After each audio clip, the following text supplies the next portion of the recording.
Mike Norton from Ford is joining me now, and there is a reason, because we've got the Ford Supervan back, but a newer version.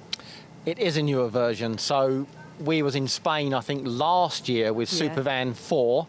And done a walk around with Julian. And then since then, we decided that we would take on America's Mountain at Pikes Peak.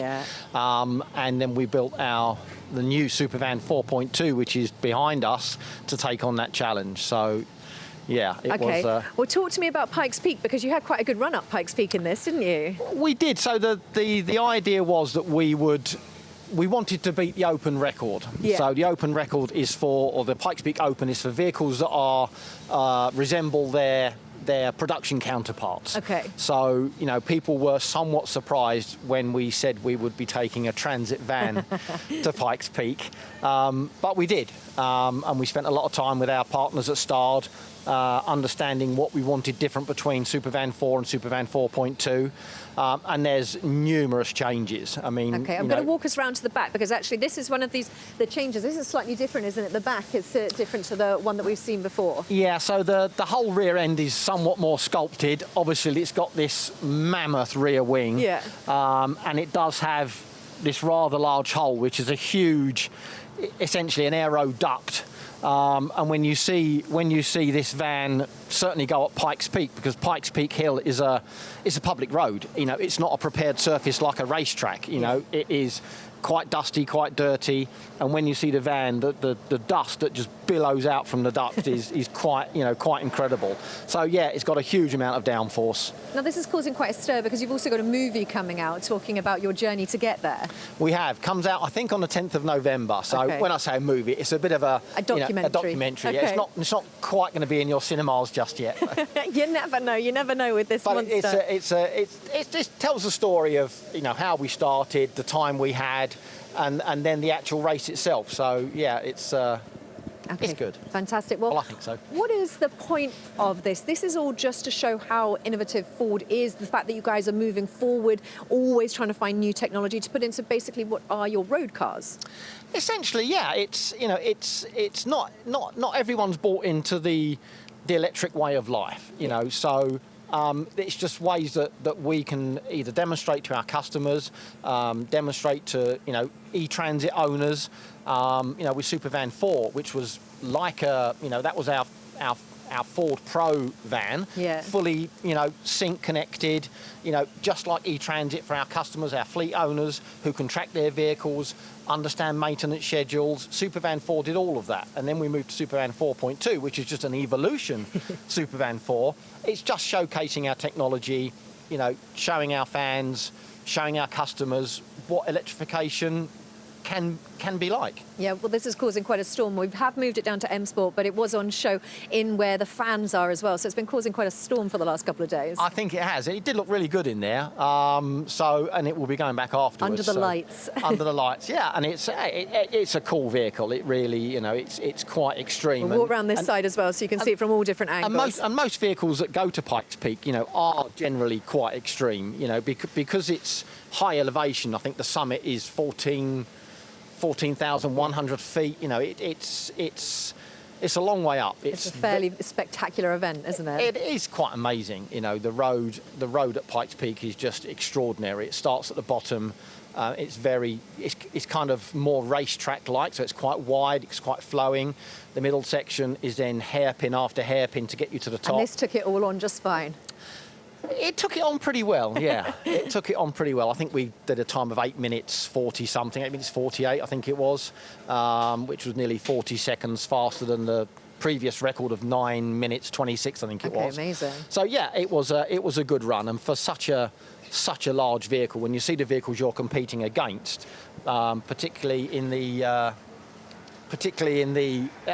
overall class, there's prototypes running. There's absolutely all sorts. So it's really, to see this thing wowed so many people. They just could not believe that we're bringing a van. So what we're looking at now is it running through our stages yesterday. So this also tackled some of our WRC stages. It does look very cool when it's out, doesn't it? It did. Well, I was at the start line, and Manfred, who I think you'll meet in a minute, Manfred was driving, and I thought, I don't know why I thought this, but I thought he'll just gently off the line, he'll take it easy. Oh, he's there already. He'll take it easy, but he launched off the line like a scolded cat, and I thought, goodness me, Manfred, please don't break it. Manfred, we're talking about you. I'm going to hand over now because Julian, of course, where else would I find Julian other than in the Supervan? So we're going to shut you back in with Manfred. We'll hand over to you.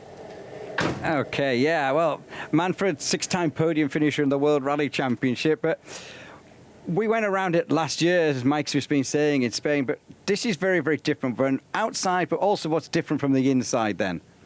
I mean, as Mike explained, the outside is very clear. It's a lot of much more aero, and we have about 900 kilo in front wing and 1,200 kilo in the rear wing, extra downforce. So it's really, from a driver point of view, you are excited how fast you can go through a corner, and that was a really nice part of it. Then the second thing, especially on the body, we have new roll gauge, like all lighter. The car in total is 300 kilo lighter than the one we had before.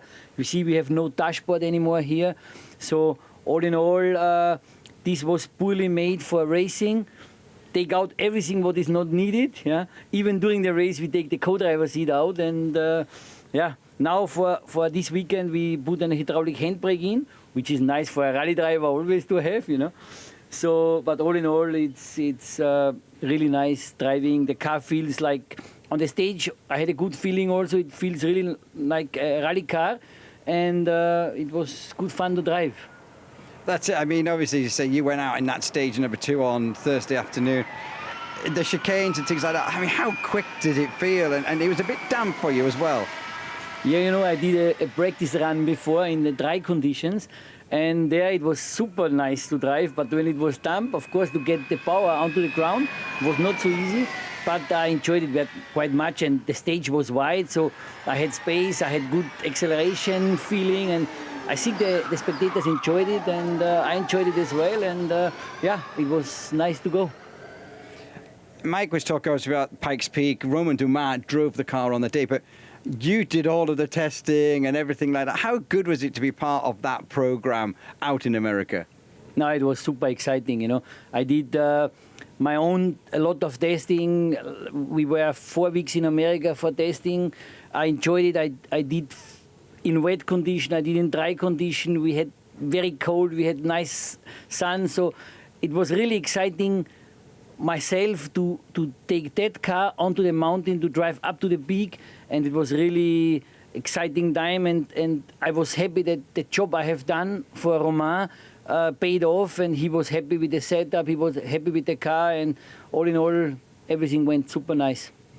This car is kind of like built by your company in Austria. How important is that basically from the ground up? You are involved in the whole thing. How important is that then when you're actually testing and developing it?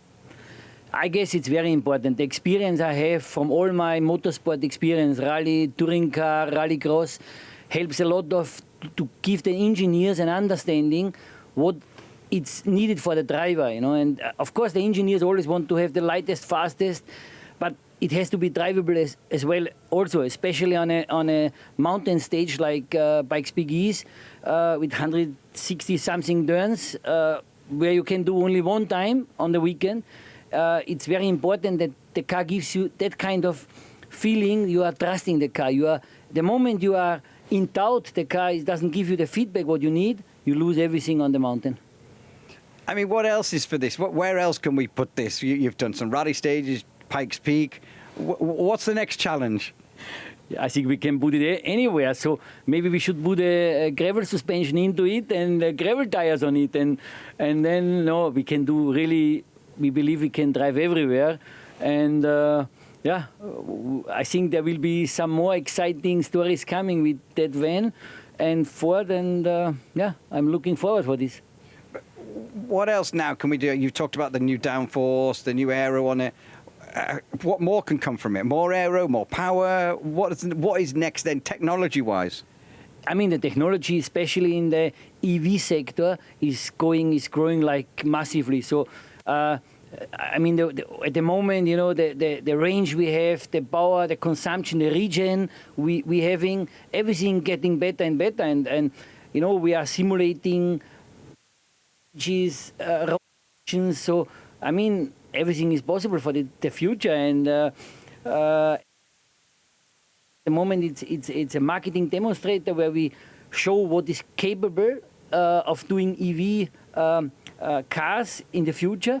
And I think for Ford it's also very important to get that experience in their standard cars. And I think for the future, who knows?